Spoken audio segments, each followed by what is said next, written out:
स्वागत है। मैं मनोज और लगातार हम बता दें कि 3 दिनों से जो आप देख रहे हैं कि मधुबनी लिटरेचर फेस्टिवल कार्यक्रम चल रहा है 12 से 15 तारीख तक होना है यहाँ, और इसे लेकर के मिथिला के कल्चर और साहित्य दोनों को समागम लेते हुए यहाँ बहुत उत्साह का माहौल है। हम बता दें हमारे साथ राघवेंद्र जी हैं जो इस कार्यक्रम के एक आयोजक में, और खासकर इस कार्यक्रम के और बेहतरी के लिए, ताकि जो भी लोग बाहर से यहाँ आए तो वो याद रखें कि यहाँ व्यवस्था और लोगों को सामूहिक ज्ञान भी मिला है। तो आप किस तरह इसमें जुड़े और कैसे इसका कर रहे हैं? एक्चुअली ये कार्य ऐसा पुनीत कार्य था दरभंगा के लिए, खासकर मिथिला के लिए। ये अपनी मिट्टी से जुड़ी हुई काम है और अपनी संस्कृति साहित्य को बचाव करने के लिए और इसको बढ़ावा देने के लिए अगर हम लोग सहयोग नहीं करते तो फिर ये आज बहुत सारे गेस्ट आए हैं, पद्मश्री आए हैं, आज हमारे दरभंगा की धरती पर नृत्यांगना आई हैं भरतनाट्यम की, उन सभी को सम्मानित किया गया है। और हाँ, खासकर जो श्रीलंकन एम्बेसडर और ये है हाई कमीशन जो आए हैं, तो उनका भी भव्य स्वागत हम लोगों ने मिथिला की परंपरा पर, मिथिला के रीति के रिवाज से हम लोगों ने उनका किया, और वो भी मंत्रमुग्ध हो गए मिथिला की संस्कृति को देख करके। इवन स्कूलों को भी हम लोगों ने जोड़ा, स्कूलों के जरिए भी उनके बीच में अड़ीपन जैसा चीज़ जो विलुप्त होता जा रहा है, बच्चों को पता नहीं था, अड़ीपन कंपटीशन करवाया उनके बीच में, मैथिली लोकगीत का करवाया, उसके साथ साथ जैसे मधुबनी पेंटिंग करके, और इतना अच्छा बच्चों के बीच में जो कंपटीशन भी रहा, उनको बच्चों को भी जो हम लोग विभिन्न स्कूलों से करवाए हैं। और साथ साथ आज हम प्लांटेशन भी करवाए हैं, जो हाई कमीशन श्रीलंकन हैं उनके द्वारा प्लांटेशन का भी, इस पार्क को स्वच्छ बनाने में दरभंगा जिला प्रशासन और नगर निगम का भी सहयोग काफ़ी रहा है, क्योंकि उन लोगों का भी सहयोग काफ़ी मिला। और लगभग 15 दिनों से हम लोग लगातार इस कार्य में लगे हुए हैं और लग रहा है, और अच्छा सफल हुआ ये कार्यक्रम। कल एक दिन और बचा हुआ है, समापन दिवस है, तो हम सभी प्रेस मीडिया सभी बंधुओं को चाहेंगे कि इस मिथिला की परंपरा को, और काफ़ी स्टॉल्स भी लगे हुए हैं, जो आप उस स्टॉल्स के जरिए भी आप देख सकते हैं कि कई जगह चुक्कर में चाय वगैरह दिया जा रहा है, तो इसको बढ़ावा देने की ज़रूरत है। और हम सभी दरभंगा वासियों से, मिथिलांचल वासियों से अपील करते हैं कि ऐसे ऐसे कार्यक्रम को सहयोग करें, बढ़ावा दें, कि हम लोगों की परंपरा जो रीति रिवाज है वो बरकरार रहे। तो हम बता दें राघवेंद्र जी हैं माउंट समर कन्वेंट स्कूल के, और खासकर बता दें कि इनका सामाजिक क्षेत्र में ज़्यादा सहयोग भी रहता है। अगर कोई कार्यक्रम हो, चाहे प्रशासनिक कार्यक्रम हो, सामाजिक सांस्कृतिक कार्यक्रम हो, तो इनका सहयोग रहता है। और आज इन्होंने सफलतापूर्वक इस कार्यक्रम को, अब कल समापन होगा, लेकिन आप देख सकते हैं चारों तरफ जो दृश्य है वो पूरा एक मेला सा लगा। लोग जानने की कोशिश कर रहे हैं कि आखिर क्या है ये मिथिला की संस्कृति, क्या है यहाँ का साहित्य, क्या है यहाँ की परंपरा, क्या है सीता माता के विषय में जानने का प्रयास किया जाता है, श्रीलंका और भारत के बीच जो संपर्क है उसको साधने का प्रयास किया जाता है। तो देखिए हम आगे जो इसके व्यवस्थापिका हैं उनसे भी सुनाएंगे कि उनका क्या उद्देश्य है। लोगों के लिए पूरे दरभंगा में यानी सब जगह लगा, तो इसका उद्देश्य क्या था और कैसे इस कंसेप्ट पर काम किया? हालांकि ये प्रोग्राम तो मेरा नहीं है, हमको तो संरक्षक बनाए हुए है सविता खान जी का, फिर भी आप तो उद्देश्य वगैरह वो बताएंगे। लेकिन ये तो हम लोग जानते हैं कि उद्देश्य है कि एक स्थान पर मिथिला का जितना कल्चर और साहित्य, संस्कृति और साहित्य एक स्थान पर हो, और जो लुप्त होती हुई परंपराएं हैं वो सामने आए। इसीलिए इसमें देश विदेश से लोग आते हैं, और वो भी देखें। आप अभी देखे होंगे कि श्रीलंका के राजदूत जो भारत में है वो दोनों पति पत्नी आए हैं, और वो उस स्थान के हैं जहाँ पर सीता जी अशोक वाटिका में थी, और वो बहुत ही वहाँ से पत्थर लेके आए हैं जहाँ पर वो बैठती थी। तो वो जो है ना, इस कंसेप्ट को देखेंगे कि मिथिला में सीता को कैसे लोग देख रहा है। तो यही है कंसेप्ट कि मिथिला जो है वो सीता के नाम पर मिथिला है, मिथिला के नाम पर सीता है। और साहित्य संस्कृति में सीता का दखल बहुत है। संस्कृति में ये पेंटिंग है, मूर्तियाँ हैं, और साहित्य में तो साहित्य है, हिंदी मैथिली दोनों साहित्य, बल्कि अनेक भाषा के साहित्य में है। तो यही है उद्देश्य कि साहित्य संस्कृति एकत्रित हो, लुप्त परंपराएं सामने आए। आज मिथिला न्यूज़ में आपका स्वागत है। मैं हूं मनोज। बता दें विगत 3 दिनों से दरभंगा ही नहीं, मिथिला ही नहीं, पूरे बिहार में इस बात की चर्चा है कि आखिर मधुबनी फेस्टिवल जो प्रोग्राम चल रहा है वो क्या है? ये हम बता दें कि जो संस्कृति यहाँ के साहित्य, यहाँ की विरासत, यहाँ के पौराणिक गाथाएं सबको एक बार सबके सामने लाना आवश्यक था। ये आपने जो कंसेप्ट आपका था ये चौथा कार्यक्रम है जैसा मालूम हुआ। तो ये कंसेप्ट कैसे आया और क्या अब इसके जरिए क्या उद्देश्य है, क्या दिखाना चाहते हैं आप, क्या करना? कॉन्सेप्ट बहुत दिनों से था मन में, ऐसा कोई एक बारगी ही नहीं आया और बहुत दिनों से था। उसका आप कह सकते हैं कि प्रतिफल जो है यह फेस्टिवल है और यह सोच है। तो बहुत दिनों से था कि जो मैंने अपनी आंखों से देखा है, समझा है, जिस तरीके से मैं दूसरों को समझाना और दिखाना भी चाहती हूँ। एक तो ये प्रयास था। दूसरी बात कि जो लगातार एक स्खलन आ रही है, संस्कृति का जो स्खलन हो रहा है, वह स्खलन जो है कहीं ना कहीं रुके। तो हम सबको एक ऑल्टरनेटिव कल्चर क्रिएट करना होगा, एक वैकल्पिक ऐसी व्यवस्था क्रिएट करनी होगी जिसमें बोलने की आज़ादी हो, बोलने का एक स्वर हो हमारा।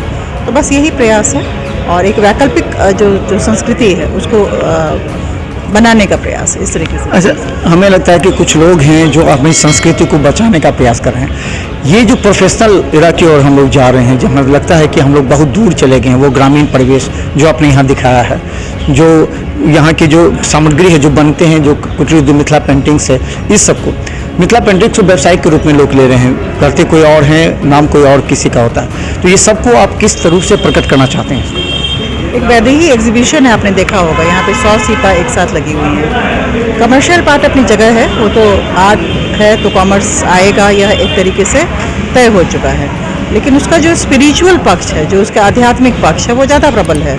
और कहीं ना कहीं जो उसका अध्यात्म का पक्ष है और जो उसके बाजार का पक्ष है, उस दोनों के बीच में एक समन्वय होना चाहिए। वह समन्वय खोता जा रहा है। तो कहीं ना कहीं उस समन्वय को स्थापित करने का प्रयास आप हमारी कला जो प्रदर्शनी है अंतर्राष्ट्रीय, उसमें देख सकते हैं कि कला का एक आध्यात्मिक पक्ष है और वह ज़्यादा प्रबल है। यह चेष्टा है जी। फिर मैम हमारे साथ बता दें सविता झा खान, जो पूरे कार्यक्रम के जो अपना कंसेप्ट के जरिए आज आप लोग जो देख रहे हैं, इतने रौनक संस्कृत विश्वविद्यालय के दरबार हॉल से लेकर के बाहर तक पहले नहीं दिखी थी। सारा कुछ इन्होंने किया है, कंसेप्ट को लेकर के किया है। इस कंसेप्ट को जीवित रखने के लिए और इसको आगे बढ़ाने के लिए एक प्लान वे होता है, क्योंकि आप देख रहे हैं कि आपकी लड़ाई निश्चित तौर पर उन लोगों से जो प्रोफेशनल एरा में जा रहे हैं, जो अलग यहाँ की संस्कृति को छोड़ रहे हैं, यहाँ की सभ्यता को छोड़ रहे हैं। हाँ, हालांकि राजनीतिक जो इसको इस्तेमाल करते हैं यहाँ के, क्योंकि इस पर राजनीति है, लेकिन आपको इसको बचाने के लिए और किन लोगों का सहारा लेना पड़ेगा? जो युवा हैं, युवाओं को आगे बढ़ाना पड़ेगा। इसके लिए कौन से आपके लड़ाई मेरी किसी से नहीं है, सबसे पहली बात तो क्योंकि हमारा जो क्षेत्र है उसमें व्यवसाय आए, मेरा प्रयास यह भी है। सबसे पहली बात तो मेरी लड़ाई किसी से नहीं है। मेरी लड़ाई नहीं, मानसिक लड़ाई की बात करें, जो कि प्रोफेशनल, हाँ, किसी और भी चीज़ से हो सकती है, जो एक और कह सकते हैं कि संस्कृति को जो स्खलन हो रहा है उसके जिम्मेदार कौन कौन है, इसकी पहचान की हमारी चेष्टा है और उन पहचान और उन गैप्स को भरने की भी हमारी चेष्टा है। श्रीलंका के जो एम्बेसडर यहाँ आए थे, उनका राजदूत जो है वो क्या यहाँ से सीख लेकर गए? आप लोगों ने बहुत कुछ दिखाया, उन्हें बहुत कुछ बताया, क्या उनका क्या एक्सपीरियंस रहा आपकी नज़र में? अब ये आपको उनसे पूछना चाहिए, वही बेहतर बता पाएंगी कि उनका क्या अनुभव रहा। हम यही कह सकते हैं कि हमने अपने आप को बेहतर ढंग से, या जो हमारे बेहतर पक्ष हैं उनको उनके सामने रखा है। बाकी उनकी प्रतिक्रिया क्या है वो तो वही बताएंगे आपको, मैं उनकी प्रतिक्रिया कैसे बता सकती हूँ। आपको लगता था इस तरह का प्रोग्राम जो आपने अरेंज किया इतना सफल होगा, इतने लोग आएंगे, इस तरह का कार्यक्रम अलग अलग आपने जगह पर अलग अलग कार्यक्रम का आयोजन किया है, सभी टीम वर्क होता है, एक टीम वर्क आपका काम किया? बिल्कुल यह टीम वर्क है और आप मुझे जानते हैं, पर जो बहुत लोग नेपथ्य में हैं आप उनको नहीं जानते हैं, पर उनका बहुत बड़ा कंट्रीब्यूशन है, बहुत बड़ा, जितना बड़ा वो मैं सामने बता भी नहीं सकती। सबसे पहली बात। दूसरी बात कि लोग आए और लोग आने से ही वो सफल होता है। सफलता का हम कभी सोच के अब डिज़ाइन नहीं कर सकते हैं सफलता को। सफलता डिज़ाइन नहीं की जा सकती है। सफल है या असफल है ये तो दूसरे डिसाइड करेंगे। आप ना डिज़ाइन कर सकते हैं ना आप कह सकते हैं कि आप सफल हैं। अगर आप ऐसा कह रहे हैं कि आप सफल हैं तो मेरे ख्याल से बहुत बड़ी ऐसे बचकानी बात होगी। मुझे नहीं लगता है कि मैं सफल हूँ, क्योंकि मुझे सबसे ज़्यादा मुझे भी कुछ कहना है।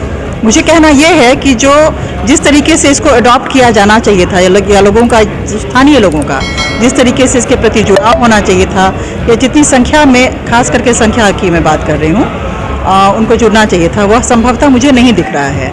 मैं एक आयोजक हूँ, आयोजक के तौर पे मैंने अपनी प्रयास किया, पर प्रयास के बाद का जो प्रतिफल होता है, जो खास करके जो आम नागरिक हैं और जनता हैं, उनकी जो रुचि और उनकी जो